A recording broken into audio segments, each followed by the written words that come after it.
Ditreskrim Suspolda Sumsel tangkap 2 orang agen BRI Link asal Banyuasin lantaran menilap uang setoran mencapai 2,6 miliar rupiah milik puluhan nasabahnya. Ditreskrim Suspolda Sumsel Kombes Pol M. Barli Ramadan mengatakan, pelaku adalah Marsidi dan Ruslan, warga Desa Jatisari dan Desa Mekarsari, Karangagung Ilir, Kabupaten Banyuasin.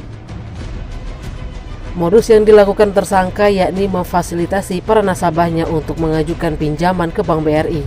Namun selama 2 tahun para tersangka tidak pernah menyetorkan ke pihak bank. Setidaknya 42 nasabah dari 2 desa domisili mereka menjadi korban. Aksi penilapan itu sudah dilakukan sejak tahun 2020 dan terbongkar pada tahun 2022. Kedua tersangka dijerat dengan Undang-Undang Nomor 10 Tahun 1998 tentang perbankan, subsidiar pasal 374 KUHP, lebih subsidiar pasal 372 KUHP dengan ancaman hukuman paling lama 8 tahun dan denda sekurang-kurangnya 5 miliar dan paling banyak 100 miliar. Sementara itu, Kabid Humas Polda Sumsel Kombes Pol Supriyadi menghimbau kepada masyarakat, terutama bagi yang ingin melakukan pinjam kredit ke bank untuk lebih waspada.